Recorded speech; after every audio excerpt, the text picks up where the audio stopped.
Everybody, welcome to Stream of Unconsciousness. This is Jeremy. I'm Jack. We are lifelong friends. Known each other how long? How many years? Let's see. It would have been first grade, so we would have been like 6. We're 23 now, which puts us at 17 years. Yeah. So we've known each other a really long time. We are starting our own podcast, obviously, because you guys are listening to it if you're watching this. Clearly. But we're doing this for, our own enjoyment. We don't really care if you like it or not. Sorry, not really sorry. No apologies at all. We called it Stream of Unconsciousness because that's kind of the way our conversations go with each other. So I'll let Jeremy take it away with explaining how our topics are came up with, and then I'll explain how each episode is going to go from here on out. Yeah. So the topics that we came up with, this is just a random assortment of our thoughts. And you'll see, like, as the series progresses, every time we come up with an idea that we think is topic worthy, we're going to put it down, write it down one way or another, and then we're going to add it to the jar, which I'm calling the idea incubator. That's a cool name. I like it. I fuck with it. That. And every time we pull an idea out so it's going to be at the end of each prior episode. So sorry you don't get to know what the idea is beforehand for this episode, but now you know what it's like to be me, because at the beginning of each episode, Jeremy's going to know what we're going to be talking about. He's going to know the topic that starts our conversation, and I know nothing. And we just go in, we start riffing about it, talk about it for about 45 minutes, give or take a few minutes, and then once we get to about the 45-minute mark, we have to try and backtrack our way through the stream of unconsciousness, figure out how we ended up where we are at the end of the conversation, and then for the last 10 minutes, we're going to have a little fun. I'll tell you guys about it when we get there, but it's we're going to have a good time for the last 10 minutes. But without further ado, I mean, I'm ready for the topic. I've been stoked for this for like 3 weeks now, so I'm ready to get into it. Yeah, we've actually, despite appearances, we've been preparing. We got a couch in here for this. So, the moment of truth. The first topic, which I picked out earlier, but like Jack said, at the end of today's episode, we'll pick out the topic from the jar randomly for next week's episode. Today's topic is, what is your favorite video game of all time and why? Ooh, that's tough. Do you want me to start, or do you want to hop right in? I want to start because I want to go in raw without any opinions out of you. Okay. If you guys can't tell, people who know me and people who don't know me, I've always wanted to be a cowboy, since I was little. So the OG Red Dead Redemption is like my favorite game of all time. Nice. Like I played the story of the first Red Dead Redemption through 5 or 6 times, but it's a tough question because like there's different categories for video games, right? And you're not always feeling the same kind of game. But if we were to go with like a shooter, like if we were to go with like a game where you play multiplayer with your friends, that sort of thing, the original Black Ops 1. Oh, nice. Okay, Yeah. I actually didn't think that would be your shooter choice. Those are my 2 top tier games, right? Okay. But I want to know where you're coming from, and then I definitely want to argue it for sure. I love that. I actually figured one of the Red Dead Redemptions would be yours. Did you know that IGN rated the original Red Dead Redemption as the 37th best game of all time? That's got to be pretty good. That's up there. I'd love to know what the other ones are, but of course you can't tell me because that'd ruin the nature of the podcast. Right. But if I were to take a guess at the best game, as what IGN rated the best game of all time, Grand Theft Auto 5. The correct answer will flash on the screen now. Fuck. It's not that. Okay, I'm so excited to watch this later. Okay, your turn. Okay, so my number one video game of all time. This is gonna totally peg me as such a fucking loser. It's gonna be Skyrim or some It's shit. Elder Scrolls V Skyrim. It's the number one game of all time for me. That is I'm a huge single player buff. I love RPGs particularly. And 2011, Bethesda Game Studios, that's like peak RPG. I thought Bethesda was like a game studio that people like hate on all the time. They do because their absolute inability to come up with solutions to bugs. Oh, okay. So when Skyrim released, which is at this point like one of the most popular video games of all time, and funny enough, rated the 41st best video game of all time. So worse than my favorite game of all time. So I have 3 like picks and then 2 honorable mentions, and they're all rated worse than Red Dead Redemption. According to IGN. Okay, so second and third draft pick, I definitely want to hear them. All right, my second draft pick is Assassin's Creed 4 Black Flag. Dude, incredible game. Yeah, 2013, developed by Ubisoft Montreal, released originally on Xbox 360, PS3, and Wii U. Yeah. Fantastic. Yeah. Fantastic. This is before Assassin's Creed dipped into like the RPG category. I replayed that game in college. So good. I replayed that game junior year of college, and hopefully Jackson, if you're listening to this, Jackson was one of my roommates. He fucking loves that game. That's like his favorite game of all time. It's so fun. Right next to MW2. Like the OG MW2. So good. Yeah. So good. He'll be excited to hear about some of my other ones. All right, my third honorable mention. This is way back. This is Sly 2 Band of Thieves, which is unranked on IGN's list of all-time great games.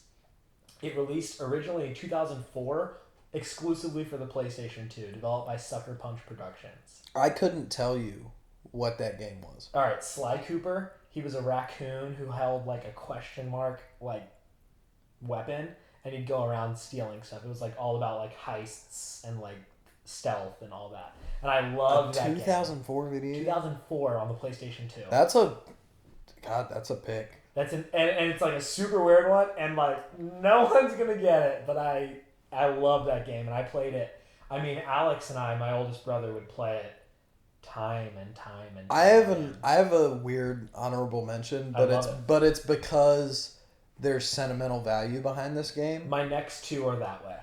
SSX Tricky on the original Xbox. Don't know that one. You don't know it? No. It's the snowboarding game. Oh, and cool. the reason I love it, this is an awesome story. Dad, I hope you actually listen to the podcast because this is going to be a hilarious story to tell on air. But Dad told me this story. I didn't know this until I was like at least 20 years old, right? So Dad was working for Nationwide at the time, right? They had like a white elephant gift exchange. In the gift exchange, he got a Home Depot or a Lowe's gift card for like $100. And to a dad, that's like getting a solid bar of gold in your hand, right? Yeah. And then, like 2 girls later, she gets a gift card to Toys R Us for like $200. And Dad told me he was like I had to make the decision to be a good father and ask her if she was willing to trade. But here's the fucked up and hilarious part of it. He didn't think she was going to trade with her because it was like some girl probably our age that he was like trying to trade a Lowe's gift card with for a Toys R Us gift card. What's she going to do with it? Which I'm pretty sure she had kids too. And he's trading this card with her. He asked her, he's like, would you be willing to, like trade gifts for this? And she's like, oh my God, I've had my eyes on like a tool set. That rules. So good for her. But as she should have. But they ended up trading, and then my dad got us an Xbox, the original Xbox, when we were kids for Christmas. And I also didn't know this part until I was like 20 years old. But he and my mom plugged it in that like Christmas Eve and played SSX Tricky, the snowboarding game, against each other all night long. And of course, it's like Christmas morning, so you wake up your parents super early. So I think about like us being super excited because we were really young, like waking up my parents at like 6 a.m. and they'd been up all night, probably drinking, playing SSX Tricky against each other. It's like that's such a cool memory for me because it's like my parents having a good time together, my dad just like being the OG and love you pops, and then like just a fond memory of like where I played it against my brothers growing That up. rules. That So totally that's definitely so like much my better weird... than any of my memories. Shut up, man. Shut up. It's your turn. Oh, It's your that's turn. awesome. Honorable mentions. All right, so yeah, my 2 honorable mentions are Ratchet and Clank Size Matters on the PlayStation Portable, Good, PSP. good game. So good. I'm obsessed with all the Ratchet and Clank games. Dude, Ratchet and Clank was sick. So good. But the one on the PSP, which released in 2007, Yeah.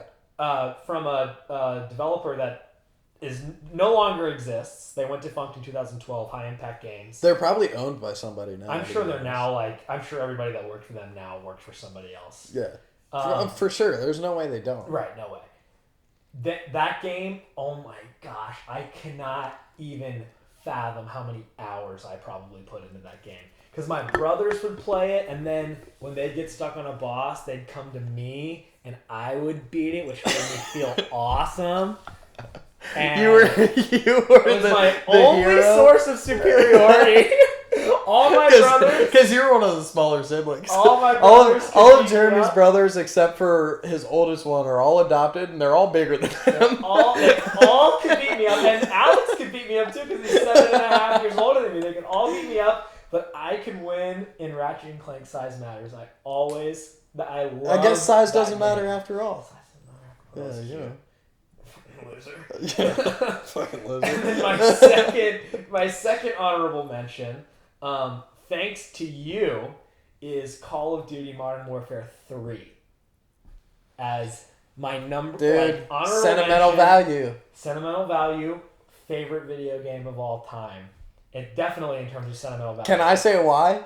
Whatever. Because I already know why. Yeah, you know why. Alright, so growing up after Modern Warfare 3 came out, anyone who's like not a video game player, Modern Warfare 3 had survival mode where it was like waves of enemies would just come at you for like endless rounds until you died. And Jeremy and I played it every night that he would come over and hang out at my house, or every night I would go over to his house from the time we were probably like 13 to the time we were probably like 17. Yeah, it came out in 2011, so literally from the time we were 12 until probably until we graduated. That was a good estimation for our years. Very good. Also, hot take. We're gonna start getting off track here so that we can make it hard to backtrack. Fantastic. Hot take here: the PlayStation Portable, way ahead of its time. And absolutely goated as far as handheld consoles go. It's literally a Switch. It's literally what a Switch is now, but cooler. But with PlayStation exclusives, which are better than Nintendo exclusives. I'm an Xbox guy, and PlayStation exclusives make me mad jealous. Evan played Ghost. My older brother's name is Evan. For those who don't know, I've always wanted to say for listeners who don't know. my older brother's name is Down Evan. boy. Hopefully he's listening. But he got a PlayStation 5 instead of a new Xbox. And he played Ghost of Tsushima, and I want that game so bad, right? Like, he came home it looks over... so good. It must have been last Fun fact, that's developed by Sucker Punch Productions, the same people that produced Sly 2, Band of Thieves. My number 3 game of all time. Fuck you. It's still not Ghost of Tsushima. Because some people would probably say that's the best game of all time. Oh, I watched my brother play that for a couple hours. It had to be like last December, like holiday time when we're both home. And that game is so sick.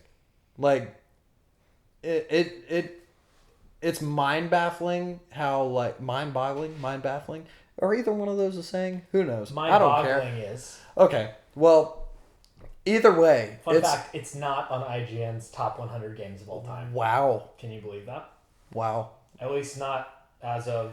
It's also awesome to me. I love this concept that you can just pull up facts and I can't because I'm sitting here peeking hardcore. Like, it's like when you grow up playing, on the video game theme, when you grow up playing split screen, where you're peeking at someone else's screen trying to figure out where they're on the map.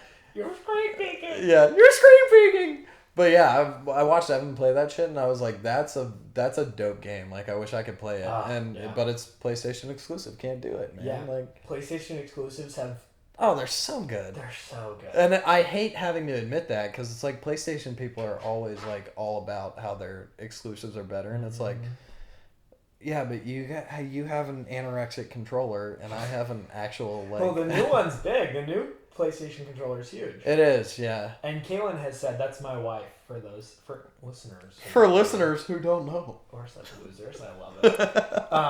Kaylin has said that she's gonna get me a PS5 for Christmas.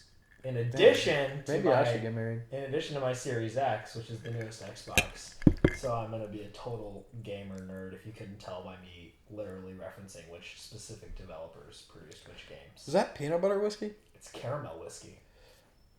It tastes different. It's very good. It's super sweet, but it's not like it doesn't taste like a bootlegger or something that's. It's definitely like a sipping whiskey. That's different, but I like it. Yeah.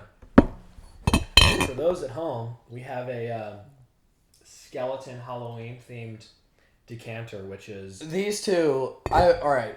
I'll preface this by saying I've known Jeremy and Caitlin as long as they've been together. Longer than they've been together, and love both of them to death. But you guys have got to take it easy on Home Goods and Marshalls and shit. Like I come in your house and it looks like TJ Maxx threw up all over the place. Yeah. Last weekend we went to 2 Home Goods, one of which is joint with the TJ Maxx. Is that the one by y'all's old apartment? Yes, in Chesterfield. You went all the way there? Yeah. After going to Short Pump. I hate you guys. So we went to Home Goods in Short Pump, and then Target, and then another Home Goods just to get spooky Halloween decorations. Is this what there is to look forward to when you get married?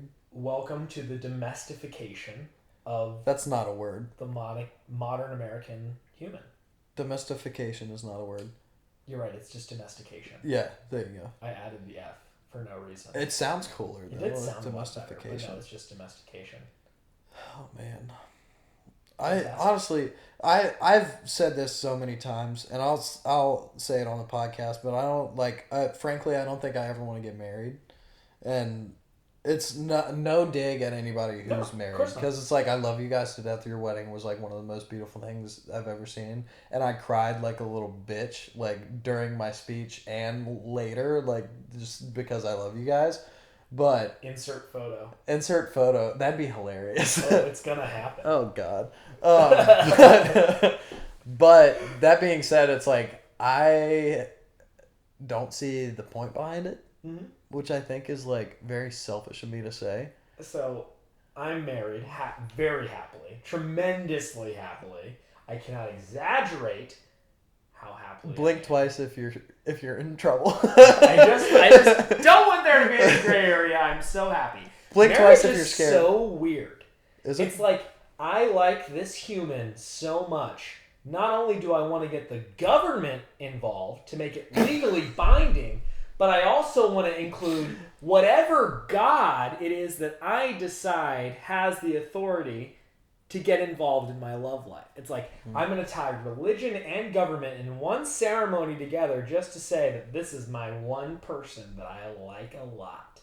And I think that that's super weird. If that's true, why do people who are like atheists or not religious at all get married?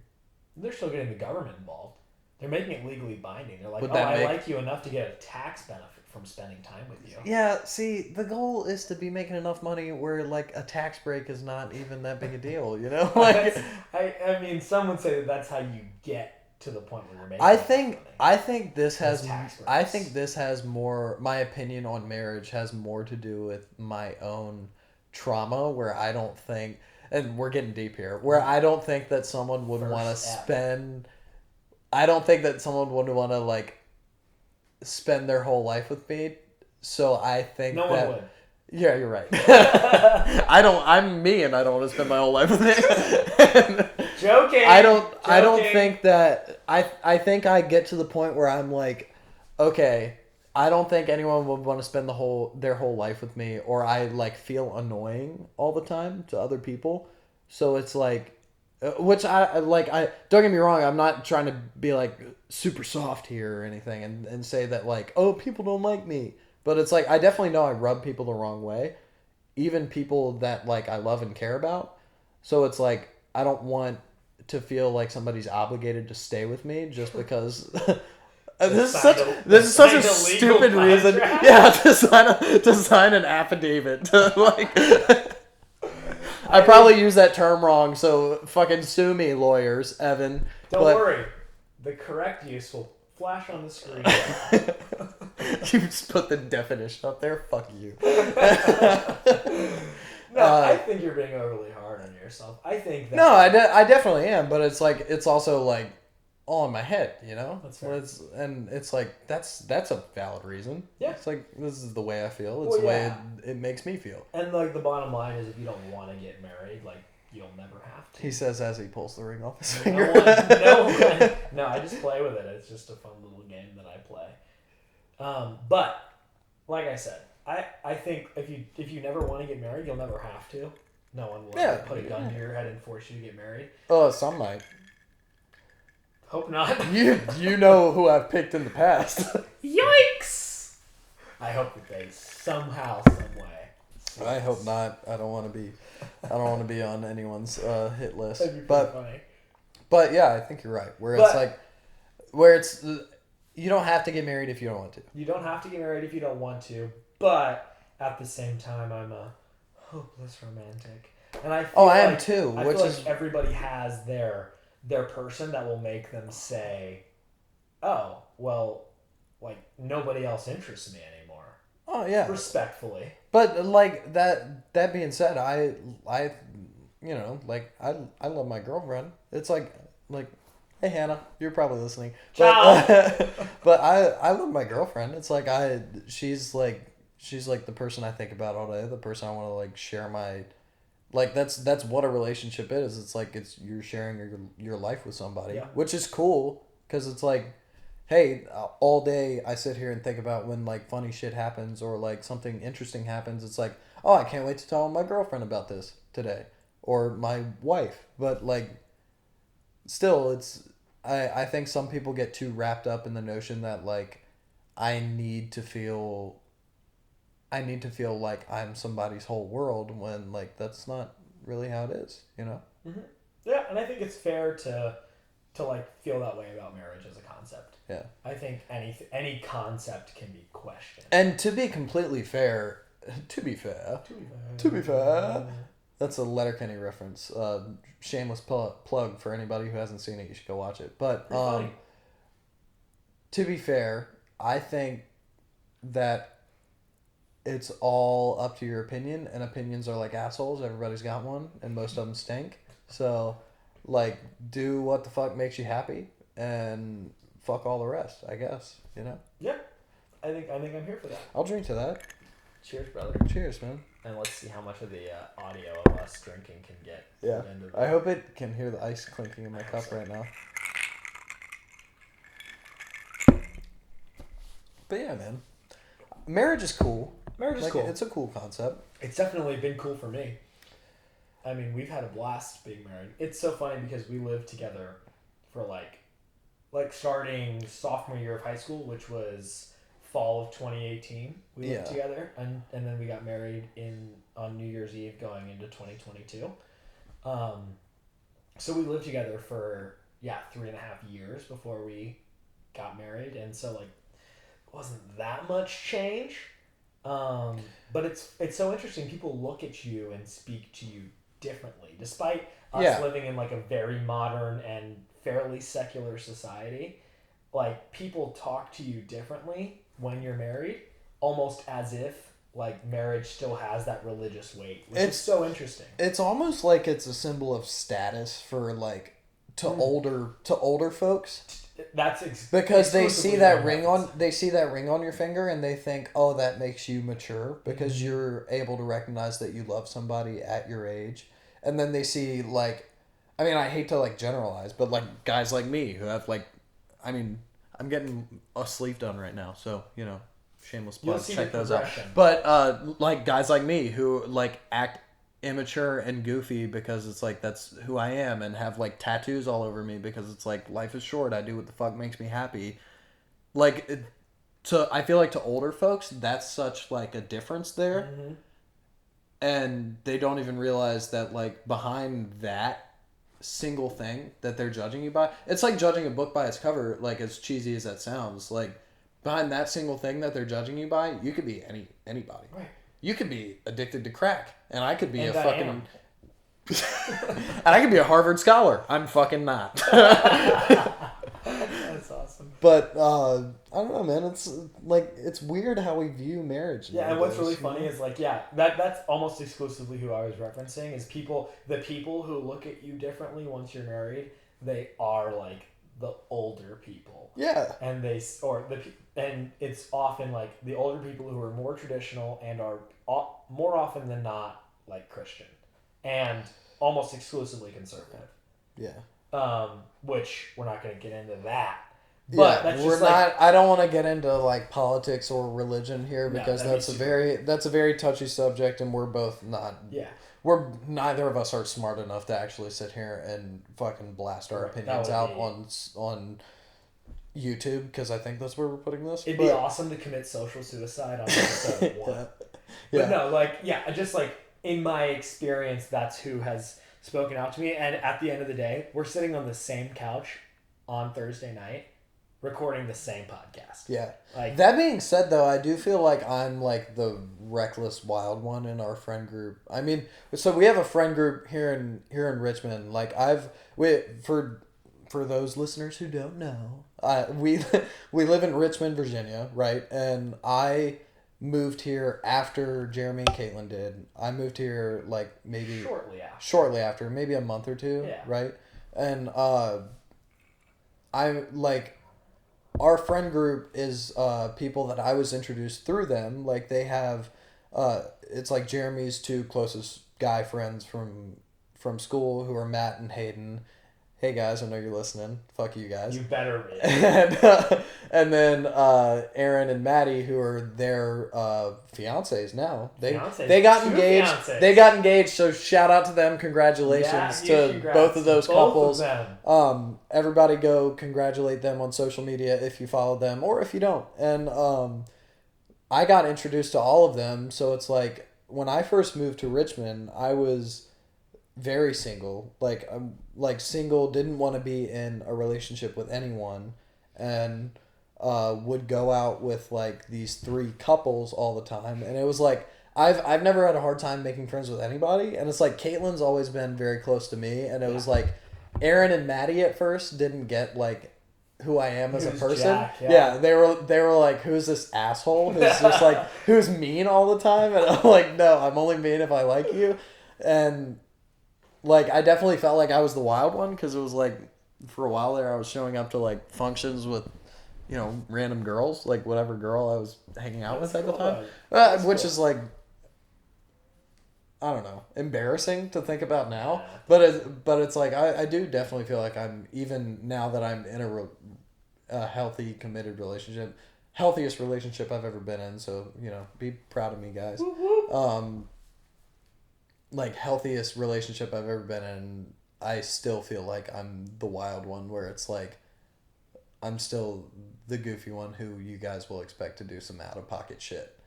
Well, I think that's also like I think I contribute that to just like your personality is you're like just a funny guy.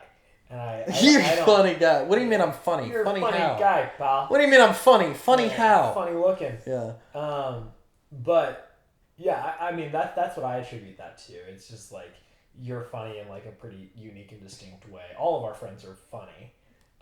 Most people in general can be funny, but I think you are distinctly funny. You're uniquely funny. I think that also has to do with like me feeding off of it though. Totally. Like I love when people laugh at Yeah. shit that I do that they think is funny. Like I definitely feed off of that. You get one laugh and then you roll. Oh, I double down and it gets worse. Which like is good. That's good. yeah, That's I mean it's who I am. I'm not gonna change who I am, but you know, like yeah, I think that does contribute to it. That being said, we should talk about something funnier. Something funnier than... Yeah, and you closed your laptop, so now I feel like we don't have anything to pull up and talk about. All my notes were in reference to our initial conversation, which was video games. Yeah, and then we got real, so now we're talking about like real shit. But have you been watching anything good on TV lately? Caitlin and I have been, and I know that this isn't really your bag, but Caitlin and I have been in release order watching everything that is a part of what is now called the Marvel Entertainment Universe. So we started with the Marvel movies because Caitlin is like, she doesn't love movies, but she's big on like action comedy. Yeah. And that's why she loves Pirates of the Caribbean. She loves Pirates of the Caribbean, which is great. And oh, you guys aren't ready for that's gonna get heated. That's in there. We'll get there one day. Yeah.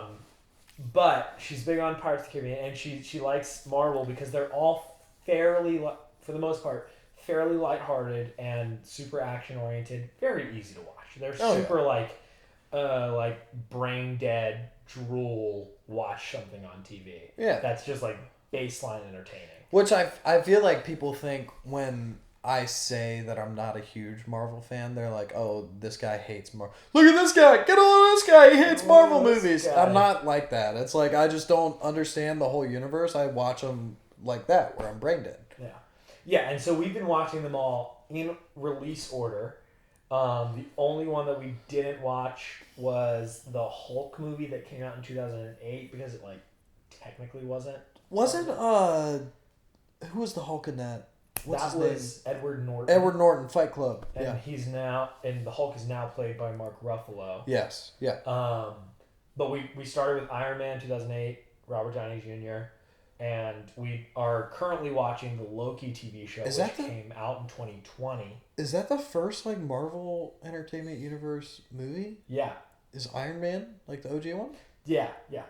It's a hell of a way to start. That's a good movie. That is a phenomenal movie. Even Jeff Bridges. Jeff Bridges. He's in that. Great. He's the bad guy. Yeah, he plays Obadiah Spoiler alert! Spoiler alert for anybody else seen it. Yikes! He's if you haven't watched he's the a movie fucking that great came out actor. 14 years ago. In The Big Lebowski, I know I've made you watch it before. So The Big Lebowski, I love The Big Lebowski. You know his outfits? Mm-hmm. His outfits were, and this might not be right, so flash it up on the screen for all of the viewers to know how much of a fucking idiot I am if I'm wrong. But I'm pretty sure that his outfits in that movie, like his wardrobe, was his actual like clothes. Like Jeff Bridges' actual clothes. I don't know if that's true or not. I trust your word on it, yeah. And they will all know better than we do right now. Yeah, I'm pretty sure because it's like I think my mom told me that, so I'll blame it on my mom. Thanks, Sharon. Yeah, so I'll blame it on my mom. But like I'm pretty sure that that's actually true. Yeah, I believe it. I mean, it feels very true to the character that he plays. Dude, also Sam Elliott in that movie. Yeah, that's true. Yeah, he's the fucking cowboy guy at the bowling alley at the bar. Yeah. You gotta say so many cuss words. Phenomenal. Sam Elliott, wow. I've been watching 1883. I haven't seen Yellowstone all the way through for anybody who's like going ballistic right now. I haven't seen Yellowstone at all. I watched like the first episode and I was like, I don't know if I can get into this. So I'll try and watch it, but I've been watching 1883, which is like the origin story of Yellowstone. It's like the Dutton family traveling out west on the Oregon Trail. Oh, cool. That shit was good. Really? And Sam Elliott's in it. What's it on? It's Paramount Plus. Oh, well, watch 1883 on Paramount Plus, folks. Yeah, shameless plug. It's something that we don't profit from at all. It's really good, especially since I love like cowboy shit so much. Like, it's cool. That's true. You're a big cowboy guy. Yeah. Big cowboy guy. Back to Red Dead Redemption. Yeah. That's a good callback.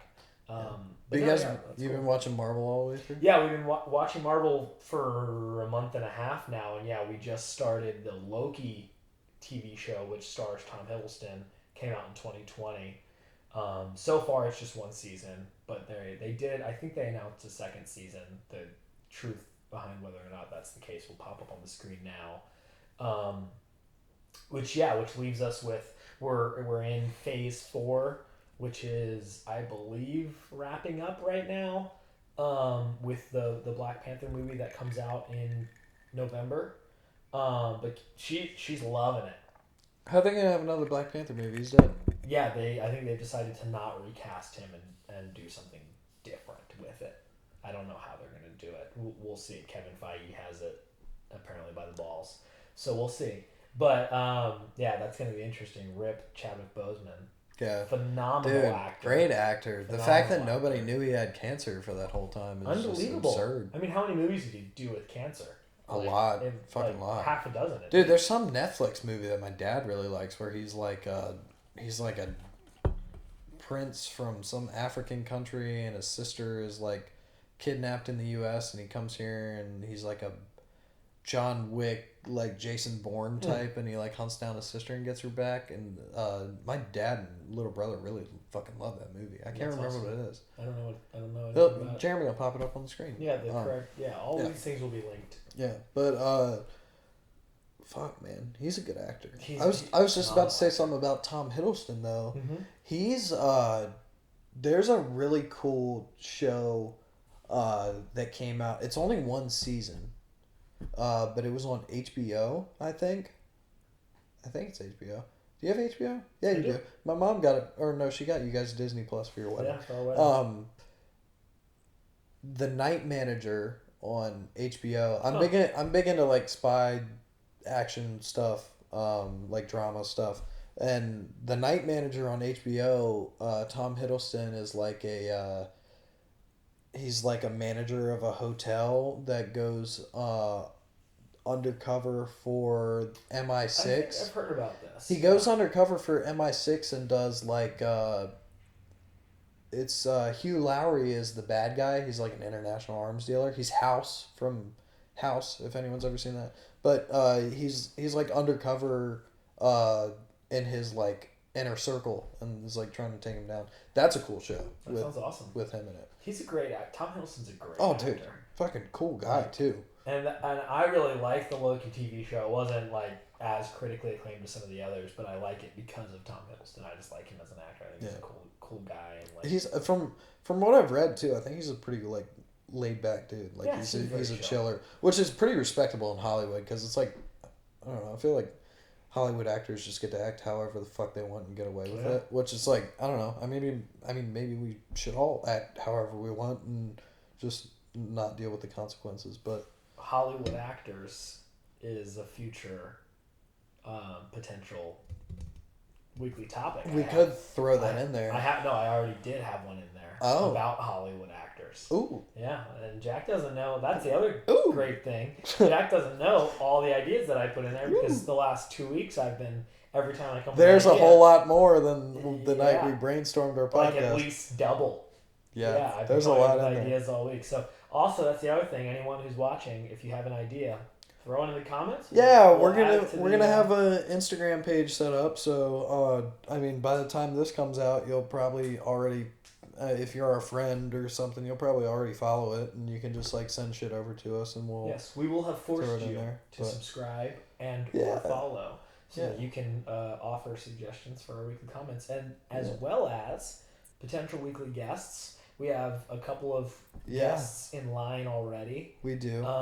Which will be coming up starting next week, which is really exciting. Yeah, that is very exciting. So I mean, when you guys are watching this, it'll be Happy Yom Kippur, by the way. Oh, it'll be the Jewish holy day. Yes. Yes, Shalom. Yom Kippur. I actually have some notes on Shalom. Yom Kippur. I'm not Jewish, but Jeremy is distantly. Distantly, yes, via heritage.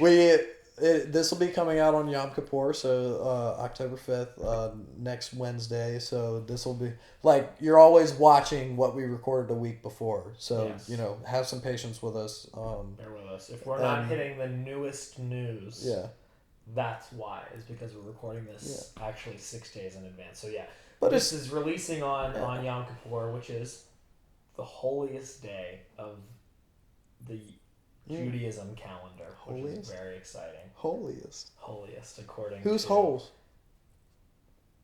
Hey, yo. Mine, if you pay enough. You guys missed it, but I made a pretty great joke earlier. I said, not Christmas?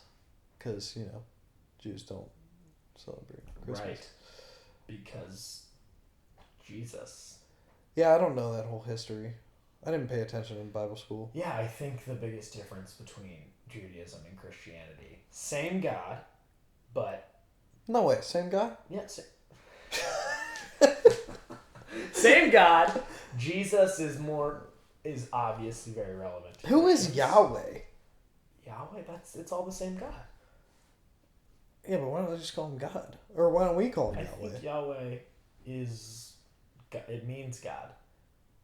You know what's pretty sick though, is Yiddish. Like when Jewish people sling out some Yiddish slang, that shit is so funny every time. Very impressive. Yeah. I had a professor in college. He taught wow. He teached whiskey. He taught a class that I took called Judaism, Christianity, and Islam.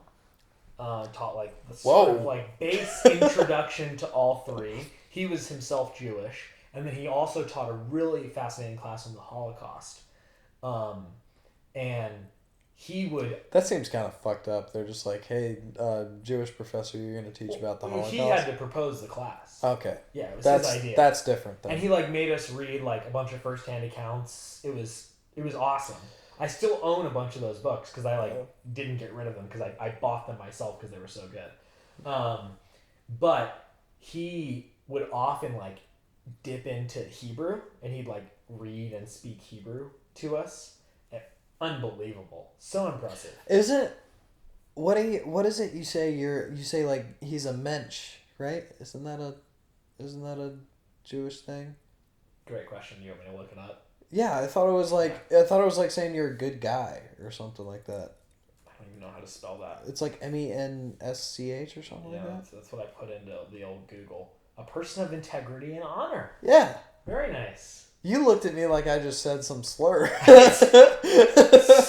up, it sounded like something out of like the movie Barnyard. Like I was like very concerned for our well-being as in like in internet space. Man, come on now. I wouldn't say that on air. Mensch. Oh, it's from the Bestisch Mensch from The Office. Oh yeah, That's man, according to Dwight Schrute, yeah. the fake, almost partially German. But you said Holocaust book or something you were reading. Very good. One of my only things that I remember reading in middle school. Shout out Tony Russo. We sat together in Miss Kelly's class, and it's where we first became friends. We got kicked out every day into the hallway. Was that 8th grade? Yes, it was 8th grade. I got kicked out every day into the hallway. We read Elie Wiesel, Night. He's a Holocaust survivor. Huh. This is his book. I remember reading that book, and I remember actually having an impact from reading that book. It was a good one. Where it was you actually read about a first-hand account of the Holocaust. It was 8th grade too. Man. It was I was wow, this is some dark shit. We're actually getting real in here. Wow, yeah, it looks great. It's got obviously that's phenomenal reviews. In 8th grade, who's gonna put a bad review on a first-hand account of the Holocaust? 1 star, 2 stars, kind of mid. You can't fucking do that. It was alright, a little bit unbelievable. Get it? Because it didn't happen. That's a joke. It's comedy. Yeah, this is the internet. This is based for comedy. In 8th grade, I had Miss Hendershot, which was the teacher across the hall, and we read The Diary of Anne Frank, and then watched the movie. Another Jewish gal. Another Jewish gal. Wow! Look at us being all inclusive and understanding. Yeah. And we had to sign we had to get our parents to sign a permission slip to let us watch The Diary of Anne Frank, even though we had already There's read a movie? the book. Yeah, there's a movie. Damn, I'm a movie guy and I didn't know it was a movie. Yeah, it hold on, let me find out. What year was it filmed? It's not a documentary, is it? It's not a true story, right? It came out. Let's see. There was actually 2 movies. I don't know if I can watch it if it's a true story. That might make me so cry. The original one came out in 1959. That's very close to after the war. Yeah, that's very, very close after the war. But wow. Then there was another one that came out that would have been actually after. Apparently, there's one that came out in 2016, but that was after I was in middle school, so that definitely wasn't it. But I feel like it was more recent than 1959. 2016. Who's in it? Is there any? Is it like B-list actors? I feel like that's 2016 film. I feel like that's like B-list actors in that movie because I've never heard of it. It was stars Leah Van Aken and Martina Gedeck. Oh, so it's a foreign movie. Okay, so it's a foreign film. Yeah, foreign film. Yeah, no wonder. Or a non-American. No wonder I haven't heard of it. There is another Speak one. American, maybe I'll watch your movie.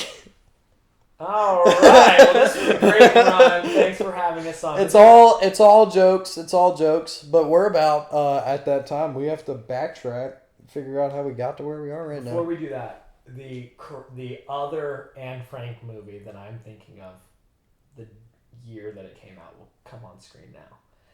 And here we are in Anne Frank. Now we're going to backtrack back to our favorite video games of all time. Alright, so we're talking about Diary of Anne Frank. Which came from Holocaust. Which came from... my college professor. Who was Jewish.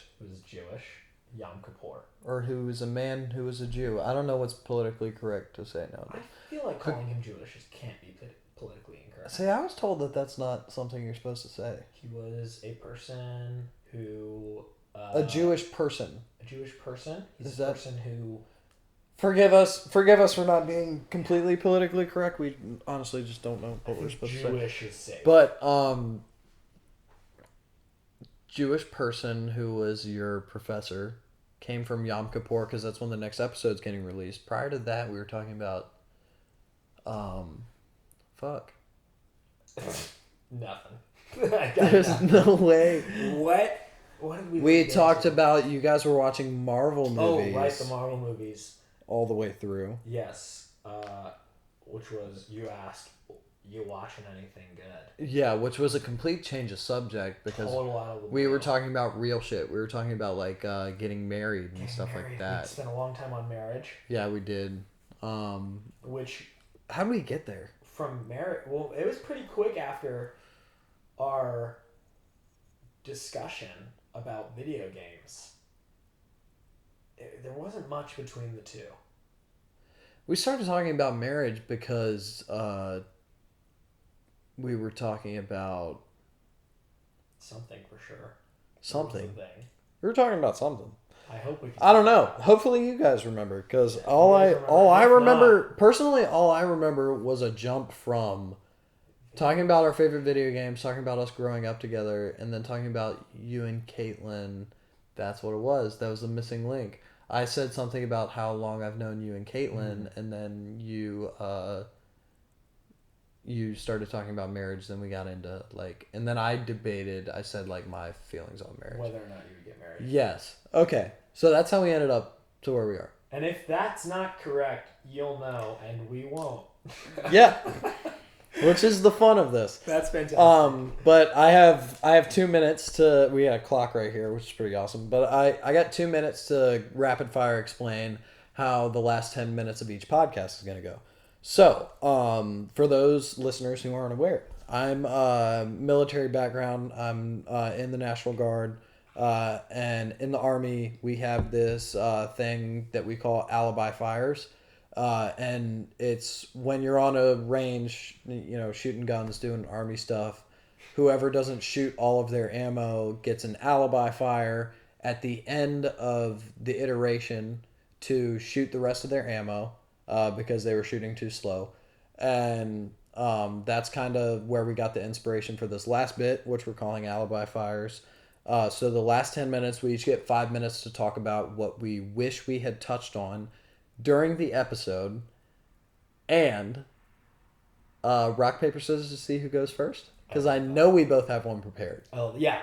So sometimes we'll probably come in with alibi fires that were already on our mind during the week. Yeah. And then other times it'll be something that come up during the episode or didn't come up during the episode that we wish had. Yes. But yes, I like Rochambeau for who gets to talk first. All right. Ready? Best 2 out of 3? Or no, just one. Just one. All right, you get it. Go ahead. All right, so my alibi fire, and this might be a little short-lived. for reference, the two of us, and then Caitlin, my wife, and Matt, our friend, who will be a guest on next week's podcast. Stay tuned. Stay tuned. He's a hilarious dude. You guys are I gonna don't know if love I him. should have announced that, but I think so. I think this is the time to announce I that. think sometimes we can have surprise guests for me, since I won't know. Sometimes surprise guest for you would be great. Yeah. This time, he had already told you. We're figuring it out as we go along. You Right. know, you guys are just here for fun. Moral of the story, the four of us went and did a wine tasting earlier this evening at a restaurant We here did. in Richmond, which is also a winery. We did. And on the way there, I saw a vehicle. It was like a 2008 Toyota 4Runner or something. And they had one of those stickers on the rear windshield that was like, in loving memory of XYZ, Billy Bob Thornton? Sesko. Yes, Billy Bob Thornton. Billy Bob Thornton in loving memory? 1989 to 2001, which is a horrendously short life. That's 12 years. I'm talking about dead children right now. Okay. I don't know what the And I know you're baiting me to give a hot take here. So, I have a thought and a theory that people, and rest in peace, their lost loved ones. No, don't. Yeah. God bless all of them, or whatever. People who Do that. put a sticker, like an in memoriam sticker, on the back of their cars. Can't afford a tombstone. Not right. Oh, we're not on the same page there. That there might be a correlation there.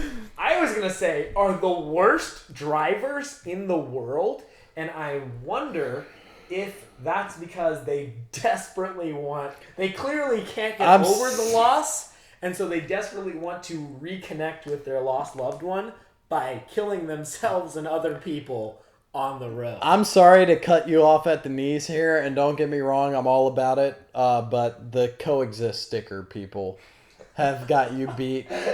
Any day of the week, seeing a Toyota Yaris or a Prius with the coexist sticker on the back, they're gonna be cutting you off left and right, and they're gonna be flying down like a street that has red lights, and they're gonna run every single one of them. I'm sorry, coexist stickers got you beat every day. What's so funny about that is I don't think I don't think I would take too much convincing to get a coexist sticker.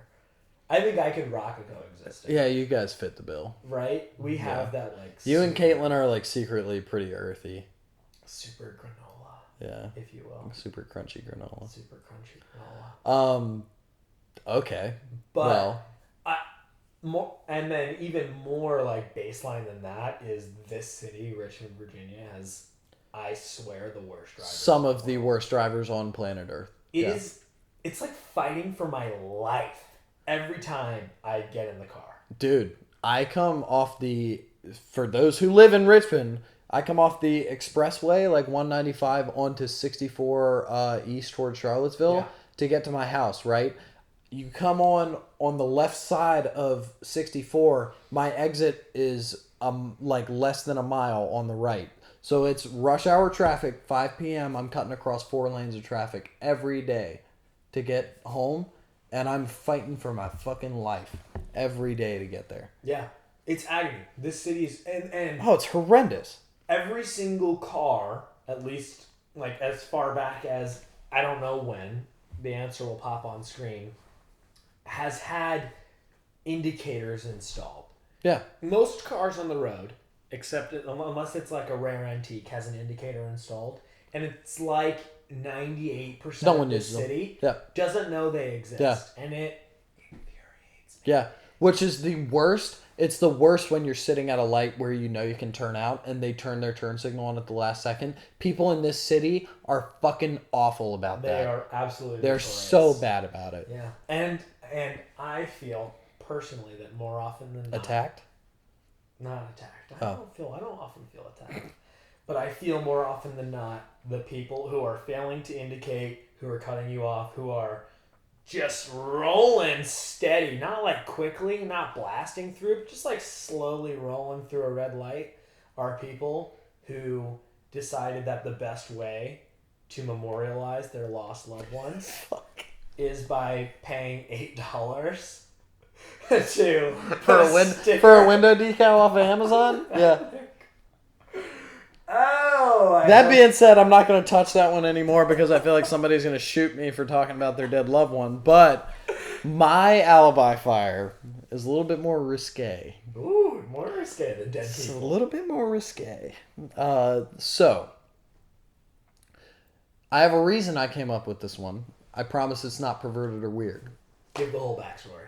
As a man, when you go pee, do you hang balls and dick out of your underwear, or is it just penis?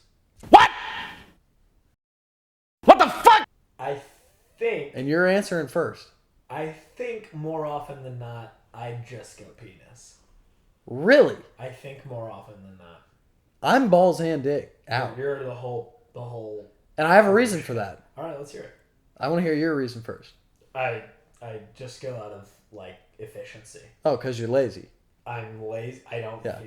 feel like putting in the All right, hear me out. minimal extra effort, the absolute minutia of joules of energy, JOULS, I think, of energy to go like the extra. All right, hear me out. As a man, when I go pee, I go balls and penis over underwear, right?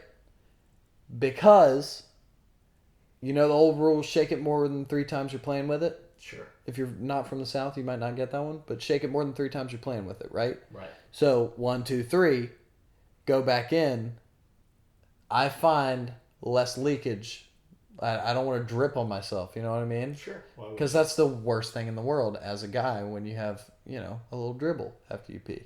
Right, which And is almost inevitable. Also, my roommate Jake agrees with me because, I mentioned this to him before the podcast. He knew. And he and I are on the same page where it's like we both do balls and penis outside of underwear to pee and then go back in, both for the same reason, because of less dribble. Okay. But that being said, it's like I don't think it's as extreme as like when you poop if you're a person who sits down and wipes or stands up and wipes. Oh, that's a totally different alibi fire. I feel like that could be your next week's alibi fire. Is that whole thing? It absolutely could, because I'm a converted stand-up wiper. I am a born and raised stand-up wiper. I was a born and raised stand-up wiper until I got made fun of for it. I went to a military college, so people know how you shit. But Yeah. I got made fun of for it in college by my roommates because I would stand up to wipe. And I'm a strong converted sit-down wiper. That's fascinating. Yeah. That being said, I will take your preference for going dick pee. and balls out, Yes. and I'll take that as homework, and I will compare the two. I will compare the two this week, and next week, at the beginning of next week's episode, you all will hear from me on my hopefully Stay tuned. changed perspective. Also, just going to throw this out there with the few seconds that we have left in the podcast, but people who go actually through the slit in the underwear, we can both agree that they're psychopaths, correct? That is insane to me. Okay. Like, gotcha. I understand that that's what, like, the underwear was designed for. Like, that's what the hole was designed for. It is so much more work to navigate it. You're digging it out of there. You have to work. Yeah. And mine can't reach that far. Oh, man, that's exactly the joke I was going to go for, you fucker. You beat me Oh, to it. man. All right. Well, Even if it's too small to well, fit through the hole. that's the podcast, folks, for our premiere. Caitlin's making dinner downstairs, and it smells absolutely delicious, so I can't wait to go eat it. That's Jeremy's wife, for those who missed that part. But before we go, next week's topic. Would you like to pick it out and hand it to me? I would love to pick it out and hand it to you. I'm going to stir it for you. You're going to stir it? All right. Stir the pot? Where is it? Yep. There you go.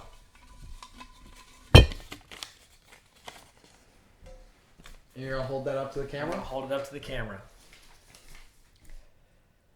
Oh, I'm And stoked. if you can't read that handwriting, because it's mine, which is bad, the typed out version of next week's topic will flash on screen now. That topic comes out of the jar, never to return. And yeah, we'll see you next week. Well, that's it, folks. I'm stoked to keep doing this once a week, every week, except for probably holidays or some shit because Major U.S. holidays. we have lives. But thank you guys all for listening. Even if you're family or friends, we love you guys. And for those who actually don't even know us and are just listening because you're in a YouTube wormhole, you guys are cool as well. Yes. Dad advice for the week, I guess, is I don't know, talk about your feelings. People care about you. You mean the world to somebody. And that's it. We're out. Cheers.